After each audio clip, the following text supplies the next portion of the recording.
You hear about inflation all the time, right? The news, the politicians, the rising cost of, well, everything. But what if the way we think about it, the very idea we've all been taught, is just wrong? Today, we're going to dive deep into the work of legendary investor Mark Mobius, who argues that the entire story of inflation is, you guessed it, a myth. I mean, this is the classic view, isn't it? This idea of inflation as this terrifying villain, a force that just sneaks in and robs you of your hard-earned savings. It's a really powerful image, and for decades it's been painted as public enemy number one for governments and central banks all over the world. And that's where things get really interesting. What if this economic boogeyman, the one we've been taught to fear our whole lives, isn't actually what we think it is? What if the whole story is fundamentally misleading? So, drawing from Mark Mobius's work, we're going to unpack his core argument. And it's a big one, that what we call inflation is actually something else entirely, and that the official numbers we all obsess over are, to put it mildly, deeply flawed. Okay, so here is the big reframe. Mobius says inflation is totally the wrong word.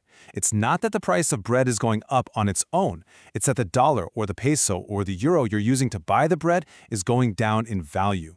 He argues we should literally replace the word inflation with currency devaluation, because that's what's really going on.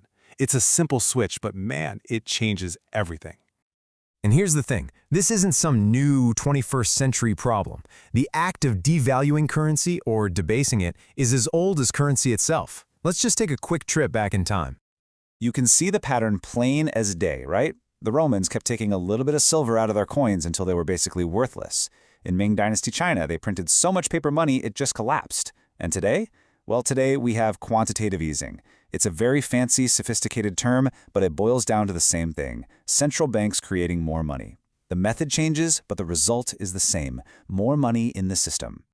And this really gets to the core of the problem. Think about it. If your ruler, your yardstick for measuring economic value, the currency itself, is constantly being stretched and messed with by governments, how can you possibly get an accurate measurement of prices? It's like trying to measure a room with a ruler made of elastic. So that brings us to the tool we all rely on today, the Consumer Price Index, or CPI.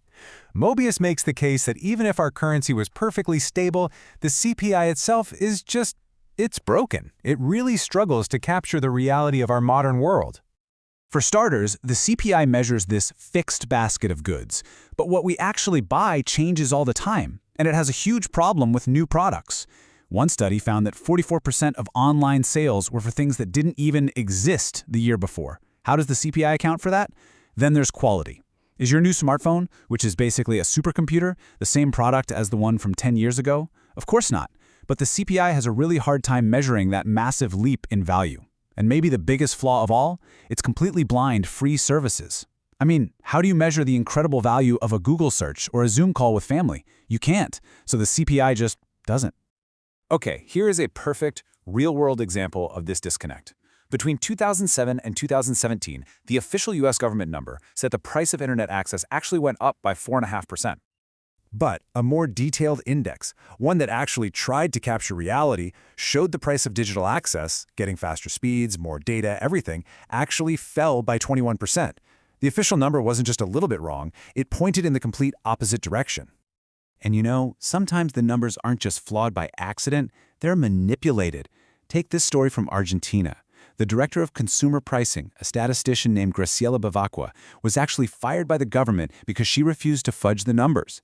The government was reporting 10% inflation, while she and other independent analysts knew it was really closer to 30%. It just goes to show you the massive political pressure to report a good number, not necessarily the true one.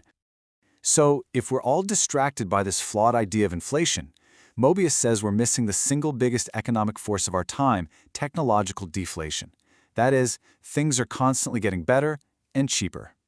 We've all felt this. People call it the Amazon effect, right? Where online competition just relentlessly pushes prices down. But it's not just about shopping online. It's everywhere. Technology is this incredibly powerful engine of deflation, constantly making our lives better and more affordable. Just take a simple, everyday example like getting to work. For a ton of people living in cities, using a ride-sharing service is way cheaper than owning, insuring, fueling, and parking a car. Technology didn't just give us another option. It created a more efficient, less expensive one. That is deflation in action, right in your daily life. Okay, so let's pull all this together.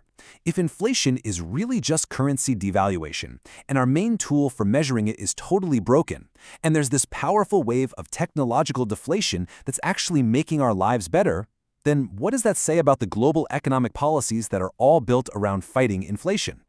Right now, at this very moment, central banks all over the planet, the US Fed, the European Central Bank, you name it, they are obsessed with hitting a 2% inflation target. They make these monumental decisions about interest rates that affect billions of people, all in the chase of this one single magic number. A number that, as we've just seen, might be a complete fiction. And that really leaves us with the big, critical question. Mobius's work forces us to ask, are we trying to steer the entire global economy with a broken compass? By chasing this phantom number, are we ignoring the real, powerful force of deflation that is actually improving our lives? It's definitely something to think about the next time you hear that inflation is public enemy number one.